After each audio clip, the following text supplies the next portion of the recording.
From my childhood, I was always interested in electricity and wires. When my parents had the house rewired, I took the old lead-covered wire and made a circuit of the lights, which nearly caused a fire. Some say I invented the electric fence in 1962 after using a transformer to provide power to a metal fence in the garden, which was supporting a raspberry fruit plant. I succeeded in giving my mum a very nasty 50-volt shock while she was picking the raspberries. I was just 11 years old then. In the early 60s, it was only about 15 years since the end of World War II, and there was an enormous amount of ex-military electric and radio equipment available from junk shops in London. I brought several ex-military radios from aircraft, tanks, etc., and decided to start a radio station from my home, as the music from the BBC was so boring and outdated. Elvis and Buddy Holly were bringing rock and roll to the masses, but it was not allowed on the radio, only a couple of hours a week. I changed that by setting up a shortwave radio to broadcast music to my neighbours in the south of England. I failed to realise that the radio channels on the equipment I had purchased was on military frequencies, and on top of that I had no knowledge of radio interference or harmonics that might be harmful to others. I soon found out my cost. My next door neighbour was 100 years old. She had a son who was an early radio amateur and was an expert in antennas, Morse code, and propagation of radio waves. I was on air one day putting out my radio program from a domestic record player with a simple connection to an ex-aircraft AM radio set, and I had a knock at the door.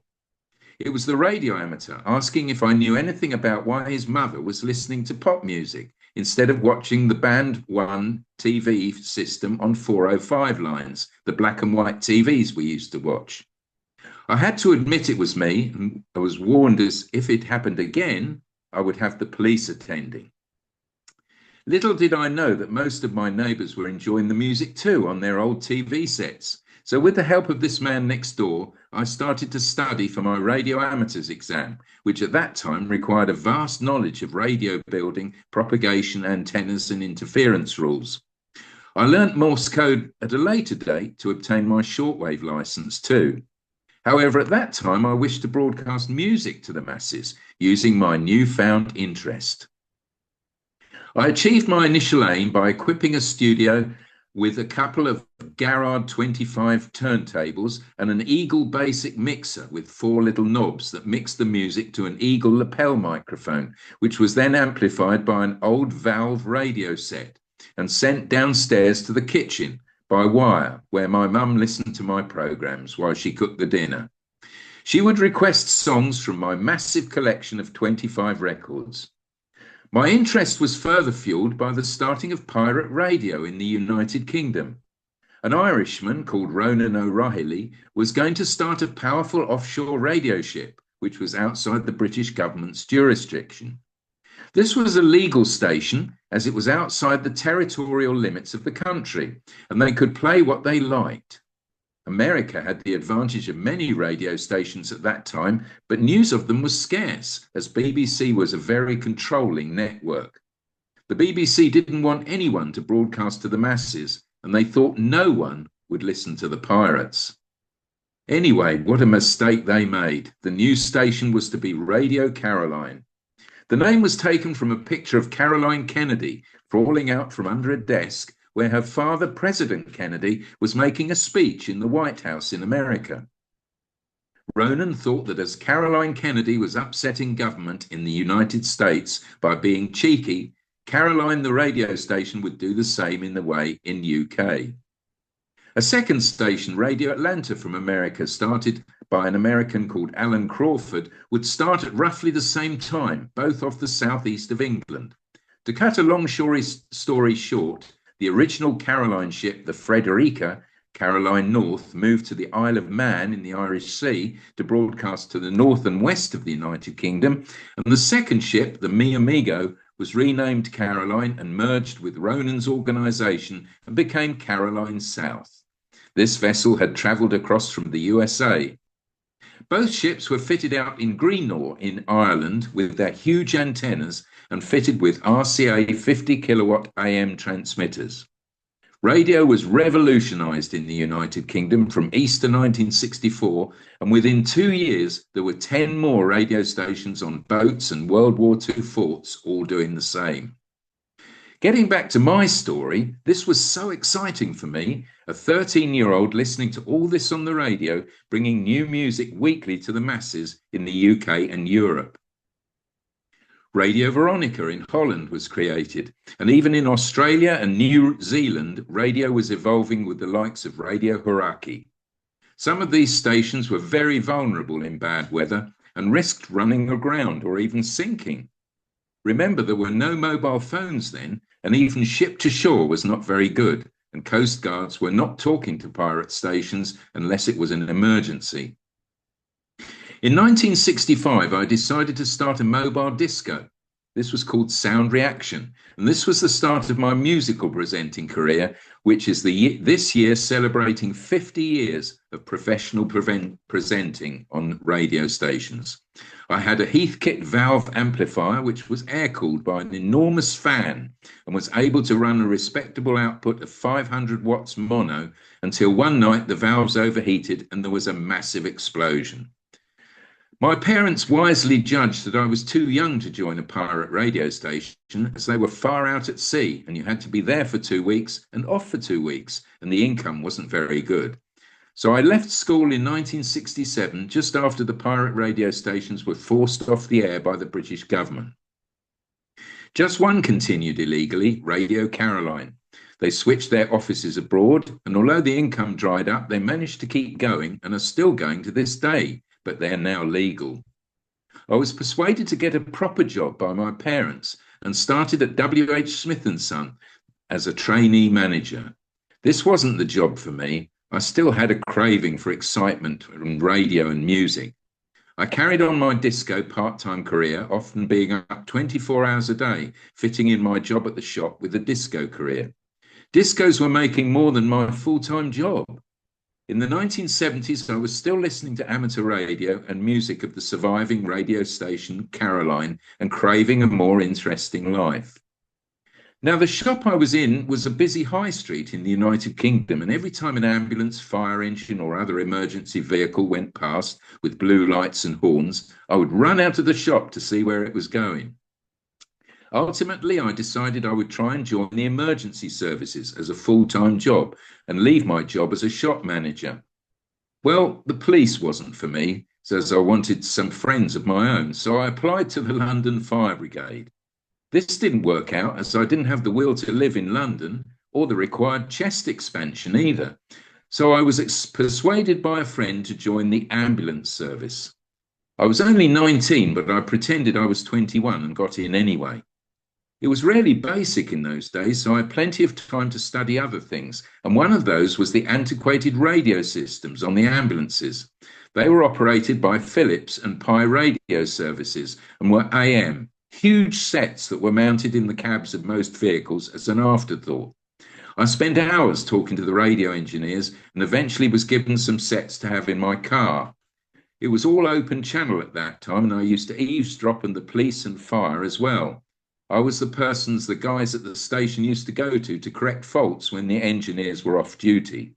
My car was always booming out with different radio stations. And as well as my proper job in the late 1960s, I was a pioneer in the form of a hospital radio presenter as well. Hospital radio was set up in the UK to try and bring a link with the outside world by playing music and shows over headphones in the hospitals at the time. Television wasn't practical in those days, and each bed was provided with a headset where the patient, if they were able to or well enough, could have some musical enjoyment and a link to the outside world. Many hospitals in the UK had this service, and it was a valuable training ground for radio presenters. It was all done on landlines and funded by charity donations. We had a link also to the local theatres if there was a show on.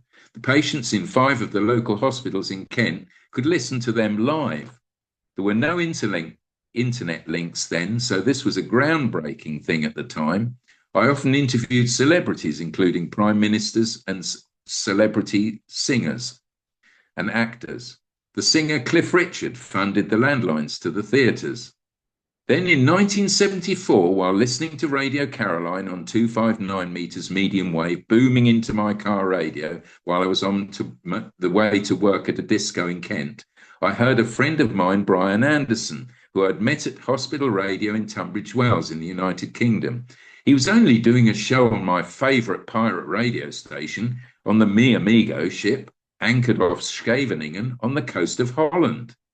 I couldn't wait to contact him to ask if I could visit the station with a view to getting a broadcasting job on the station. In those days, the only way to contact him was to send a letter and wait for a reply. On top of this, it had to go to Holland and then out to the ship. Also, at that time, many people wanted to work on pirate radio stations, so Ronan O'Reilly, who ran the station, was choosy who he let out to the station. Remember, the government was outlawing the stations at these times and trying to close them down. Eventually, I heard back from one of the chief DJs, Andy Archer, who agreed I could go out to the ship for a few days to visit. I still have the card right in front of me now with what he wrote on the back of the card. I was thrilled and immediately booked a place on the ferry from Harwich Harbour to the Hook of Holland, a very rough trip by sea for many hours. I then got a train up to Den Haag, The Hague in Holland, to book into a hotel before I left from Scheveningen Harbour. The office for Radio Caroline was situated in The Hague in a street called Van Hogendorpstraat, a small street in the town. There was a small office where two people were in charge of the administration for this radio station. Brian Anderson was still out on the radio ship, and Ronan O'Reilly would visit regularly to see what was happening. I spent nearly a week sitting in that office waiting for a tender to take me out to the ship from the harbour at Scheveningen. I helped in the office and even cleaned the toilets to gain trust and try and persuade them that I was serious about being a DJ and joining. At last, after costing me a lot in hotel rooms and food, I was leaving on the tender to Caroline. I was told Peter Chicago, the transmitter engineer, as well as Brian Anderson and others were there too. I was to do a nighttime programme straight away. Wow, what an honour. The tender was an open boat taking us 12 miles out to sea, tiny compared to the Caroline ship, the AMIGO. Everyone had a small radio with them to hear if the ship broadcast any request for food or equipment that would be required before the tender came out. Remember, there was no mobiles and no ship to shore, either because someone had dropped the radio trying to jump onto the ship and it slipped off their wrist. The difficulty on the ship could not be overemphasized. It was dangerous, to say the least. The danger of losing your foot for a start if you didn't jump at the right moment to get on the ship. Supplies were ordered by sending codes at the end of the evening's transmission to order items like toilet rolls or certain pieces of equipment. Some stations even broadcast a certain record if they were in trouble or needed help. The Caroline South ship was originally a three-masted cargo schooner built in 1921 and originally was 96 foot 8 inches long and 129 tons. She was lengthened 3 times, making her much longer in the long run. She was operational during World War II, and many repairs and name changes were made over the years. By the time I went aboard, the ship was old and had an anchor, but in terms of anything else, not a lot. It was rusty and basic, had no engine or rudder, and was very run down. The antenna had been upgraded and built by a wrought iron gate manufacturer in Holland. It was over 160 feet high and was a quarter wavelength. Long folded dipole as well, which improved efficiency. A 50 kilowatt powered mast is like a 200 kilowatt land-based station because of the seawater effect of the ground plane. It was possible to light a fluorescent tube by just holding it towards the antenna. And the antenna, by using top loading with a high angle of radiation, it helped to prevent long-distance interference.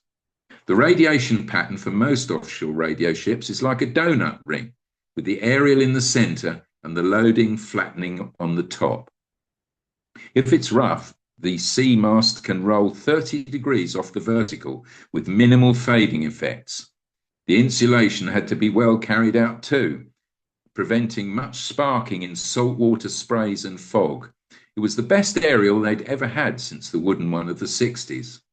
Her sister ship, the Frederica, that started out in 1964 with her, was no longer on the air, so the Mi Amigo was the only Radio Caroline ship still afloat. Sadly, since the Marine Offences Bill, the ship risked being seized if it ever went into port for repairs. The ship used to have anodes, which were electrical steel plates welded to the hull. It helped to prevent corrosion with the radio waves and electricity going through the hull, and these were useless with age. They could only be repaired in dry dock. Despite being weighed down by barnacles and marine life on the hull, it was very cosy inside. The disc jockeys had made it very comfortable with freezers for food, and even had a canary called Wilson in a cage, called after the then Prime Minister of the UK, Harold Wilson. It was, however, at the mercy of the sea tides and currents and winds of the notorious North Sea. The prevailing winds came from the west, unlike they were in the UK. So as another boat, Radio Veronica, found out, it was easy to find yourself aground on the shore in the eastern North Sea. The heart of the ship was the RCA Continental Electronics transmitter, which had to be welded into the hold of the ship. This was kept energized by two huge generators, which, because of the fuel costs, were very seldom used at the full kilowatts on transmit. There were two studios aboard the Mi Amigo, along with a small newsroom. As well as this, there were bunk rooms and galley and mess rooms. The mixer was a Gates mono, and the turntables were Gates 2, with Spotmaster 8 tracks for jingles. There was very little scope for production, so this was done on a 2x15-inch Revox reel-to-reel machine. The output at the time was split between the Dutch pre-recorded shows presented as Radio Mi Amigo, along with the nighttime Caroline live shows, all on 259 meters medium wave. During the time I spent on Caroline, I was transported over to the radio ship the Mebo 2, that was also off the coast of Holland, about 3 miles away from Caroline, and was called Radio North Sea International. This ship was run by two Swiss businessmen, Edwin Bollier and Erwin Meister, and was painted in a multicolour Art Nouveau stripes. It was originally the Dutch freighter the Silvretta and was built in 1948. It was 630 tons and was 186 feet in length. It was a luxurious ship compared to the Mi Amigo and operated between 1970 and 1974. It had the most powerful AM transmitter at 105 kilowatts and a shortwave 2x10 kilowatt output, and also FM with 1 kilowatt. As the Dutch Marine Offences Act was passed about 1974, the ship eventually sailed to Libya, relaying Libyan state radio. Later it was sold to Colonel Gaddafi and used as target practice, and sadly sunk off Benghazi. I would have loved to have lived aboard the Mebo 2 for a while. The whole setup was very professional. I eventually worked for the land-based station for several years. But through the years, I carried on with my discos and pirating music on the medium wave bands in my spare time. In 1979, I also took time in the Kent Fire Brigade. Again, the two-way radios were AM, but they were just starting to use FM. And the two-way radios, as well as radio for breathing apparatus used in fires, I was able to take part in pioneering these sets with the Kent Fire Brigade, which became Kent Fire and Rescue. I took much redundant equipment from the fire service over to Romania in the 90s to equip the ambulance services and mountain rescue with the equipment they couldn't source because of the Ceausescu regime and the revolution in the early 90s. Back in the UK at this time, all radios were able to be monitored over radio scanners. During this time, I was dabbling with AMCB, which was first started in the USA, of course, and was not yet legal in the UK. Hence, people were using massive linear amplifiers and broadcasting sometimes 1 kilowatt on the legal AMCB bands. Once again, the authorities were dragging their feet with allowing it. In 1981, I studied and obtained my amateur radio Class 1 radio license, becoming G4 United Delta Whiskey. Firstly, obtaining the Class 2 license of Golf 6 Hotel Foxtrot X-ray until I had passed my Morse test at the Coast Guard radio station at Dover in the UK. At that time, you were only allowed a shortwave license if you had passed the Morse test of sending and receiving Morse at 12 words a minute. In 1983, I first made contact with the NASA space shuttle, Columbia, with astronaut Owen Garriott, Whiskey 5 Lima Foxtrot Lima, on the STS-9 NASA mission with the space shuttle. They often had staff who were up for contacts in space in the 11 minutes they were within contact of a station on the ground before they went over the horizon. The competition to talk was very intense, and the signals were often duplex. That's to say, received on one transmit frequencies and the received frequencies were on a different frequency.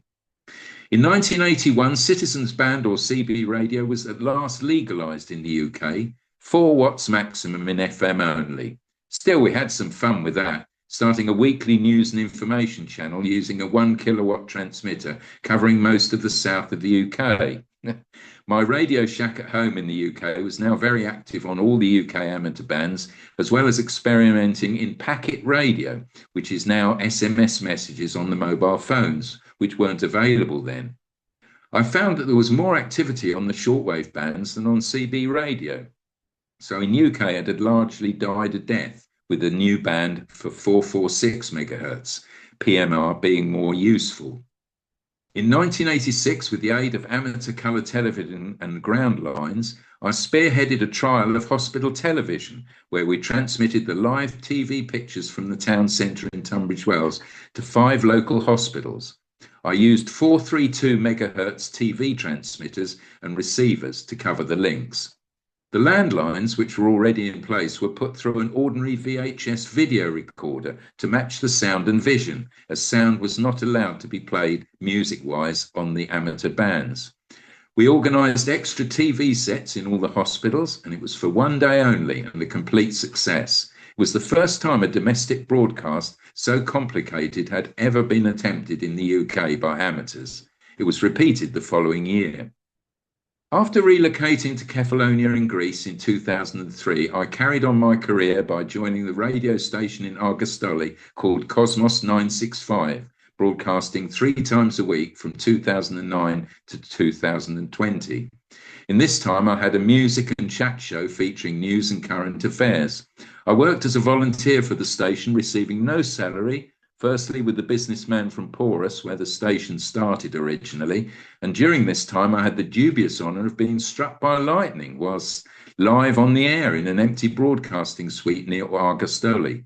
Most of the studio equipment was destroyed or damaged, and I ended up on the floor under the studio mixer. Happy days. In the 2016, the studio moved to new studios in Argostoli and was sold to inkefalonia.gr, the news service in Argostoli. I now regularly broadcast on the Island Radio Zante and KTMR Radio Munich on the internet as well.